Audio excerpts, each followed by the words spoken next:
Welcome to Revenge Report. Don't forget to hit that like button and subscribe for more. Let's dive in. Kyle's voice echoed off the beige hospital walls, loud enough that people were peeking out of rooms. She stole it, all of it. That's how she affords that condo, that car. She's been draining Grandma's account for years. Two bank investigators stood frozen at the foot of Grandma's hospital bed, eyes bouncing between Kyle's red face and me, sitting in the corner with a folder in my lap. My hands stayed still. My jaw didn't even twitch. "Don't just stand there," Kyle barked. "Arrest her! She's the one stealing. She's the reason Grandma's broke." Quick note, before we go further, share which city or country you're watching from. My name is Rachel Miller. I'm 39 years old. I live in Silver Spring, Maryland. And up until that moment, my entire family thought I was just an overworked number cruncher with no social life and too many cats. I let the room sit in silence. Kyle was sweating through his dress shirt now, collar damp, tie crooked. The bank investigators were clearly thrown off. His meltdown wasn't part of whatever plan he'd walked in here with. Then I stood up, slow and calm, and pulled out my badge. Office of the Inspector General, Senior Forensic Auditor. Both investigators stepped back in unison, like I'd smack them with it. "I'm the one who requested this meeting," I said. "I've been tracking unauthorized activity on this account for 6 months. Your bank flagged a pattern of structured withdrawals. Small enough to avoid notice, frequent enough to raise concern." Kyle's mouth literally dropped open. I kept going. "The account holder is our grandmother. The transactions are traced to 3 aliases. Accounts linked back to a firm called Clearview Capital." I turned slightly, staring him down. "Which happens to be owned by Kyle Miller." "You," he pointed at me.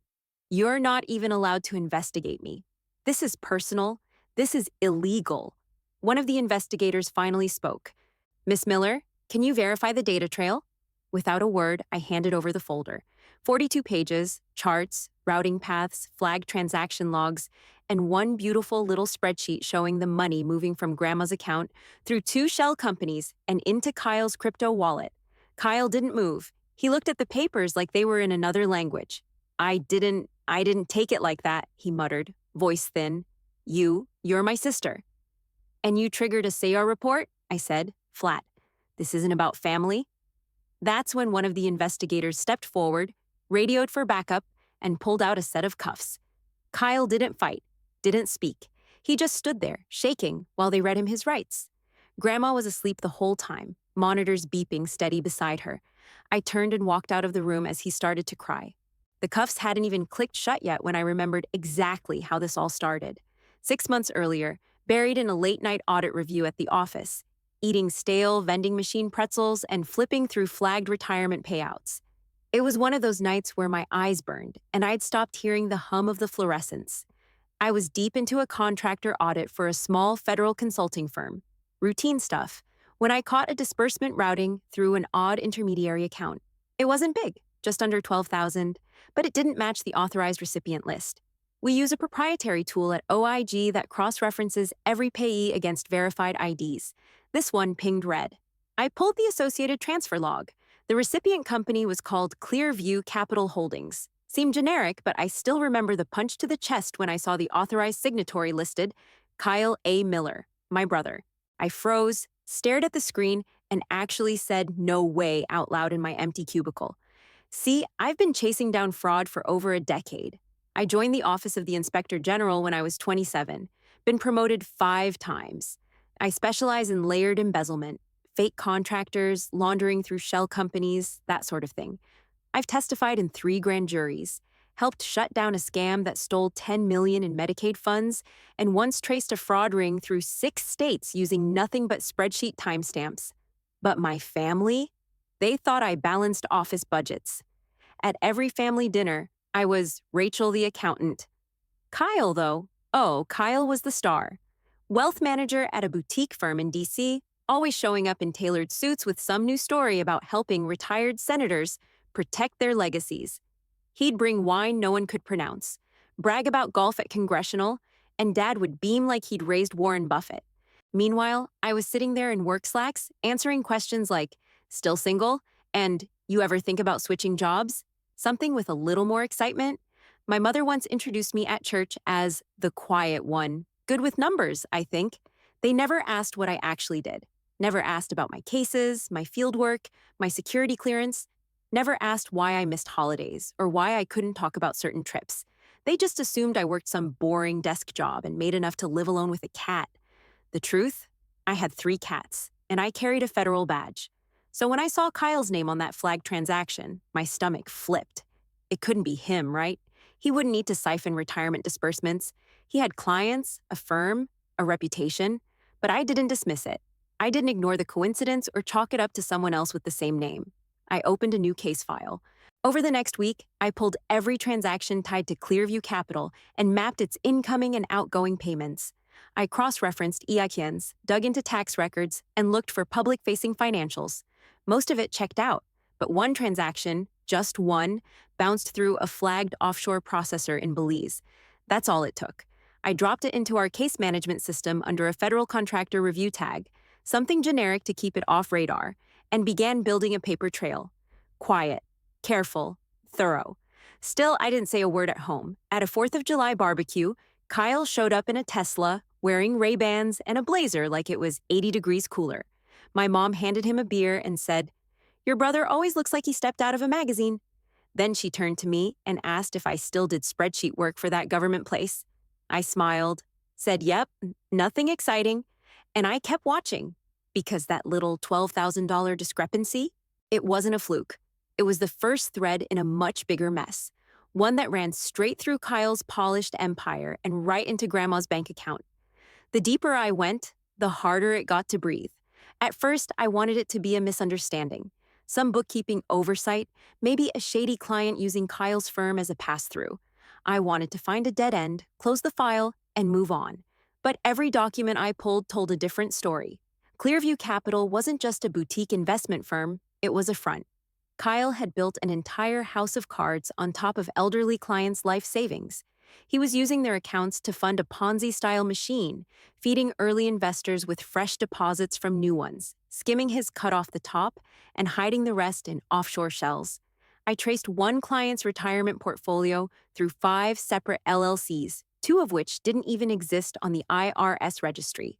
The third was a fake real estate company with no physical address. The fourth, a crypto wallet linked to an exchange based out of Estonia. This wasn't sloppy, it was surgical. Kyle knew how to structure fraud to fly under radar. Small amounts, staggered transfers, legitimate-sounding fronts. If I hadn't known what to look for, I wouldn't have caught it. But I'd been trained for this exact thing. He was laundering hundreds of thousands through digital currencies, fake land deals, even timeshares in Florida that never actually existed. I had 2 choices: close the file and walk away, or keep going and take him down. I didn't sleep much that weekend. By Monday, I requested a joint tasking order with Treasury and the SEC. I didn't tell my supervisor who the target was. I filed the request under a generic portfolio probe. No names, no ties. I made sure every subpoena went out under a placeholder alias. Nothing that could trace back to me. I had to be airtight. If Kyle caught even a whiff of what I was doing, the whole case would fall apart. Worse, it would compromise federal operations. You don't get to play both sides when you're wearing a badge. I looped in a Treasury agent I trusted, Carla Ortega, and an SEC analyst named Darnell Price. We worked off books, after hours, using burner accounts and offline copies. Everything Kyle had built, every dollar he flashed at dinners and golf trips and family parties, was stolen. And now I had to prove it. Meanwhile, I kept showing up to birthdays and Sunday brunches like nothing was wrong. My mom would hand me a slice of coffee cake and ask if I'd met anyone new. Kyle would flash his Rolex and complain about client pressure. Dad would nod along like Kyle was doing God's work. I wanted to scream. Instead, I smiled, ate the cake, went home and ran forensic tracebacks until 3 in the morning. There was one night around 2 a.m., I was staring at a series of ledger entries tied to a so-called elder wellness fund. It was supposed to be a low-risk investment vehicle for retirees. Kyle marketed it as inflation-proof, sounded legitimate, except there were no assets, no holdings, no board, just withdrawals, monthly, timed right before dividend reports, redirected through a shell in the Cayman Islands. I leaned back in my chair, stared at the ceiling, and said out loud, "You arrogant son of a bitch." He wasn't even trying to hide it. He counted on no one looking, and for years, no one did. Not the state regulators, not the compliance auditors, not our parents. I went to Grandma's house for dinner 2 weeks later. Kyle was there, pouring wine like he owned the place. Grandma offered me leftovers. Kyle offered to help me with my 401k. I said I was good. I wanted to punch him in the face, but I didn't. I listened, I laughed at his stories, and then I went home and built the binder that would destroy his entire life. I didn't expect Kyle to start sniffing around, but within a week of that last dinner at Grandma's, he started calling me. Not just once, 3 times in 5 days. The first one was casual. Hey, Rach, just wanted to catch up. Been forever, huh? I kept it tight. Yeah, busy month. He laughed, a little too loud. I bet. You still doing accounting work? I paused just long enough. Same job, yeah. Why? No reason, just thinking maybe we're in the same world now. Finance, fraud detection. You'd be surprised what I know? It wasn't subtle, not even close. The second call came late on a Wednesday night. I was going over subpoena returns from Treasury. Another fake investment fund popped up under a name Kyle used in college, AMK Holdings. That one hit hard. Got a question for you, he said. Let's say someone works for the government. Could they get in trouble if they accidentally look into something personal? I didn't bite. Is there a reason you're asking? Just thinking out loud. By the third call, I didn't answer. Instead, I started pulling recorded statements from his clients. Most were older, late 70s, 80s. Kyle had targeted lonely retirees who didn't know how to read quarterly statements. He used charm, name-dropping, and that clean-cut look to pitch safe, structured growth while bleeding them dry. Then he started showing up at Grandma's more. She called me after the third visit and said, "He brought a notary, Rachel." I drove over that night. We ate reheated stew in silence before she finally said, "He's asking me to give him power of attorney." I stared at her. "Are you serious?" He said it's for convenience, in case something happens. Something in her voice cracked. I hadn't heard that from her before. I leaned in. "Did you sign anything?" She looked at me, dead on.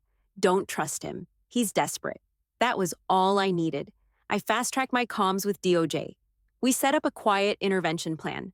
No public arrests, no press, just a full freeze on his access to accounts and a coordinated meetup with bank investigators. Everything was supposed to go down the following Thursday. Then Grandma fell. She was trying to bring laundry up from the basement, slipped, hit her head on the concrete. By the time I got the call, she was already in the ER. I drove straight there, badge clipped inside my jacket, half-prepped case file on the passenger seat. When I walked into the hospital room, Kyle was already there, suit jacket off, pacing like a caged animal. "She hit her head," he said. "They said it's not a concussion, but she's sleeping." I nodded. Didn't look at him. I called her bank. Had them flag the account. He stopped pacing. "Why would you do that?" "Because I know what you've been doing." His eyes narrowed. "You don't have proof." "You sure about that?" He looked away, lips tight. For a second, he didn't say anything. Then, "You're not going to ruin me over this?" I took out my phone, tapped once, and played a clip from one of his client calls, audio pulled from a tapped line we'd subpoenaed last week. Kyle's voice on the recording. "It's a low-risk transfer, Mr. Dawson. You don't have to understand every detail. That's what I'm here for." He froze. That's when the bank investigators walked in behind me. The bank investigators stepped in behind me like clockwork. Buttoned up, badges out, all business. I turned to face them and pulled my own badge from inside my blazer. "Rachel Miller, Senior Forensic Auditor, Office of the Inspector General. I'm the lead on this case." Kyle stepped back like I'd slapped him. No, this is insane. She's not with the government, she's my sister." I didn't even look at him. I handed the taller investigator the evidence binder. That folder contains direct forensic tracking of structured withdrawals made from the account of Florence Miller, date of birth April 4th, 1931. Funds were routed through shell accounts tied to Clearview Capital Holdings, all of which lead back to the defendant, Kyle Miller. Kyle's face was losing color by the second. "She's making this up," he shouted. "This is a setup. She's got some grudge against me." The second investigator flipped through the binder, pausing at the transfer path chart. This was traced from Mrs. Miller's account. Confirmed. 12 transfers over a 4-month period. Same amounts, same account tree, all timed within 72 hours of client deposits at Clearview. Kyle stepped forward, jabbing a finger at me. "You don't even know what you're talking about. You've been in a cubicle your whole life." I stared him down. You built a fraud ring on the backs of elderly clients. You thought no one would notice because you stayed just under the radar. But I do this for a living? You picked the wrong sister to steal from. You were supposed to be family, he muttered. You don't do this to family. You don't steal from family, I shot back. The investigators didn't need more. The tall one stepped forward, firm voice. Kyle Miller, we're placing you under arrest for wire fraud, money laundering, and elder financial abuse. Are you serious? He whispered. You're letting her do this? She's biased. She's got it out for me. The cuffs clicked behind his back. He turned toward me, face pale and sweating. Rachel, you're my sister. And you thought that made you untouchable. As they led him toward the door, he looked back one last time. This isn't over. It is for you, I said. They walked him down the hallway, past nurses and patients and the receptionist with her jaw halfway open. Kyle didn't fight.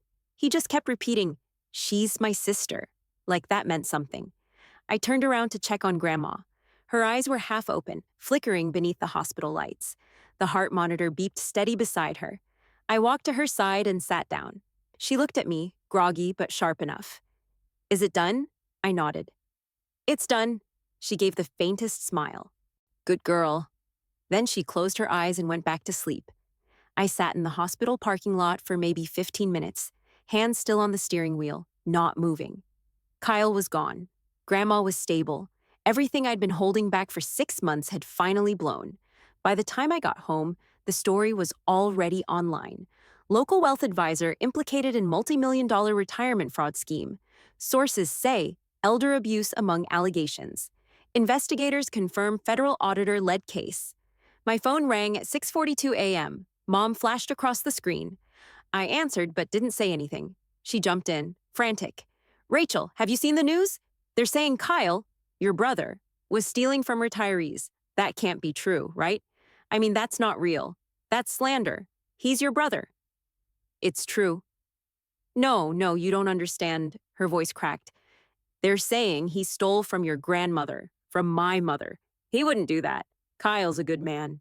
He has clients, a firm. He's always helped people. I didn't raise my voice. I didn't need to.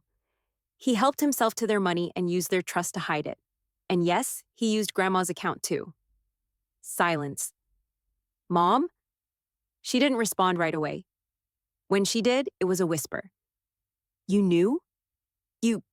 You knew about this? I investigated it. I built the case. Another pause, longer this time. Then the tears started. Oh my God, you knew. You arrested your own brother? I didn't arrest him. The investigators did. My job was to uncover the fraud. More crying. Then Dad got on the line. His voice was stiff, controlled. Rachel, is this really what you do? Yeah. I'm a senior forensic auditor with the Office of the Inspector General. I work with federal task forces, fraud, money laundering, government contract abuse, all of it. Another beat of stunned silence. Dad said, Why didn't you ever tell us? Because for 15 years, none of you ever cared to ask. He started to speak, but I cut in. You all made your minds up about me a long time ago. Rachel the accountant, the boring one, the one who never brought a boyfriend home and always missed birthdays because she was probably working late on taxes. You never once asked what I actually do. That's not fair, Mom said, voice raw. No? Then name one case I've worked. One time you asked about my career, or my field work, or why I have a federal badge. Nothing. I couldn't tell you everything, I said. Most of it's protected under federal privacy laws. But it never mattered, because no one wanted to know. Not until Kyle got caught. Dad sighed, deep and heavy. I didn't know. We just thought. You thought wrong. He went quiet again. Mom came back on, voice small. What's going to happen to him? He's going to be charged. Probably multiple counts. Fraud, elder abuse, wire transfers through shell companies. It's serious. But he's our son? And Grandma's your mother? Your son stole from her. And from people like her? You think I wanted this? You think this was easy? She cried harder. We just didn't know. Exactly, I said. You didn't want to. I ended the call. I stared at the wall for a long time after that, thinking about every holiday dinner where Kyle bragged about stocks and real estate while I sat quietly, holding back everything I'd really done. Now they knew, And it wasn't some story on a resume. It was real. It was public. And it had ripped our family wide open. The indictment dropped 11 days after the arrest. Wire fraud, securities fraud, elder abuse, money laundering. 13 counts total. Kyle pleaded not guilty, of course. Tried to stall everything with his lawyer's endless motions. But the feds weren't playing games. They had all the data, all the transfers, all the victim statements, and they had me. The trial dragged for nearly 5 months.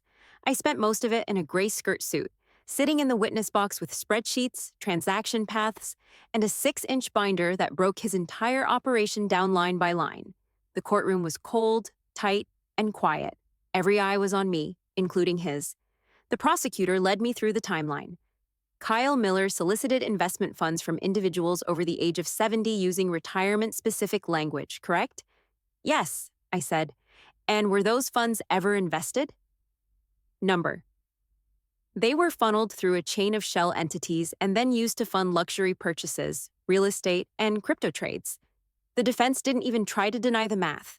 They tried to blame the market, the clients, the assistants, anyone but Kyle. I held up a statement from an 82-year-old woman who gave him her entire pension. She believed she was investing in a structured bond fund. It didn't exist. The money was routed to an entity controlled by the defendant and then moved again into a private real estate holding registered under his firm. And where was that money used? The prosecutor asked. A vacation property in Aspen, fully paid in cash. The courtroom was silent. Kyle didn't look at me during the testimony, not once. His attorney tried the charm route during sentencing, called him a pillar of the community, said he mentored interns, donated to local charities, claimed he had no prior record and deep remorse. Then I was called back for rebuttal. I took the stand again and looked straight at the judge. He used that trust to steal from people who couldn't protect themselves. He didn't just take their money. He took their peace of mind, their dignity. And when he was caught, he didn't confess. He tried to destroy the one person who could stop him, his sister. I said it flat, cold. I didn't flinch. Kyle didn't speak at sentencing. The judge gave him 13 years federal time, no parole, strict white-collar sentencing guidelines, no halfway house, no private facility, straight to a federal prison in West Virginia. The courtroom emptied fast after that, but the story didn't go quiet. By the next morning, local media ran the headlines. Auditor who caught her brother. A financial betrayal from inside the family. Sister testifies in $4 million retirement fraud case. Justice delivered. From quiet accountant to federal witness. Rachel Miller breaks her silence. Reporters called the office. A few even knocked on my apartment door. I ignored them. The DOJ sent a commendation letter. The SEC offered me a role on a national task force. I said I'd think about it. My parents didn't say a word for days. Then a card came in the mail. Front said, "We're proud of you." Inside was blank. After sentencing, the press didn't let up. If anything, it got worse. Every day, a new email, a new voicemail. Calls from morning talk shows, finance podcasts, even a streaming docuseries producer. All of them wanted the same thing, me, the woman who brought down her own brother. I ignored them all, except one.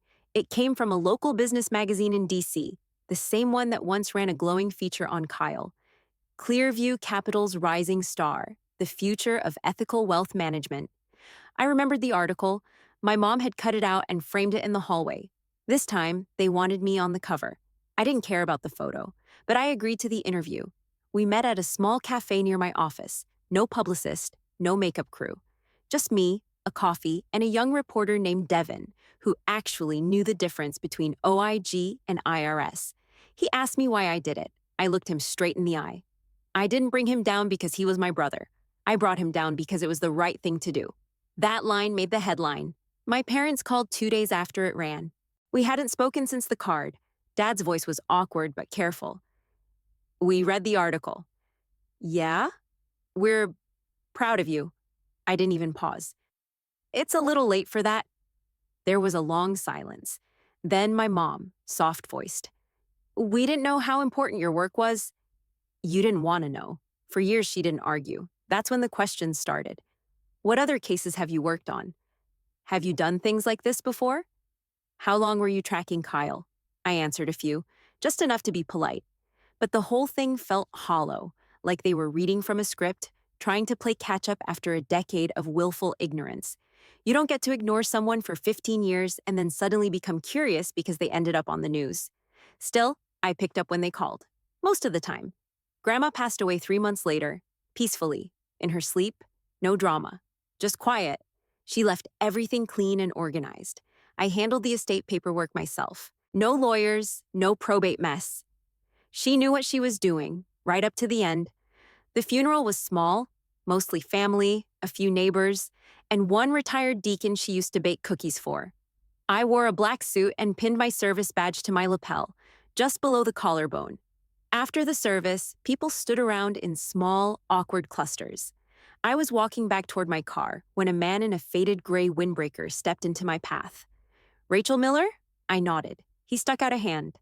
"Jack Fortner, IRS, Field Division, retired now. I read the filings. Hell of a case." I shook his hand. "You did good," he added, voice low and even. "Not many people would have had the guts." That was it. He nodded once and walked away.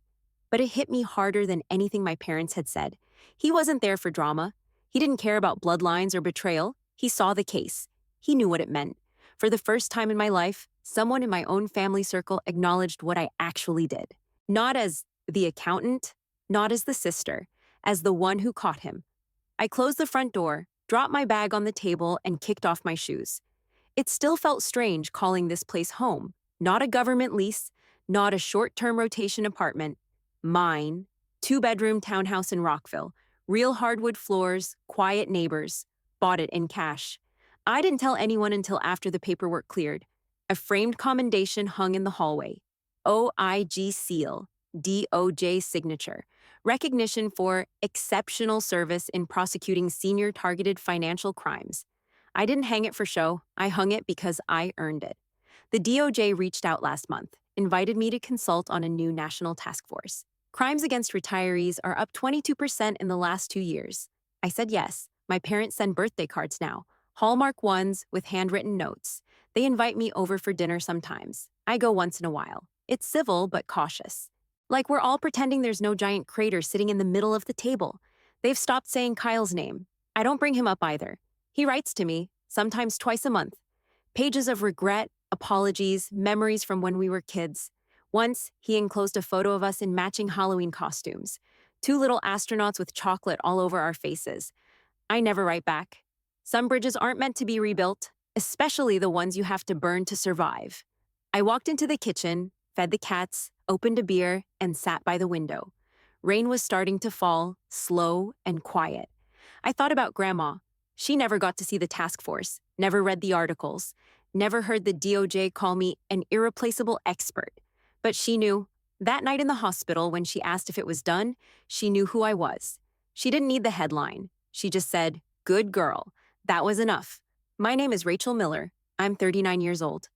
And I've spent my career protecting people who never even knew they needed protecting, including my own family. That's enough for me.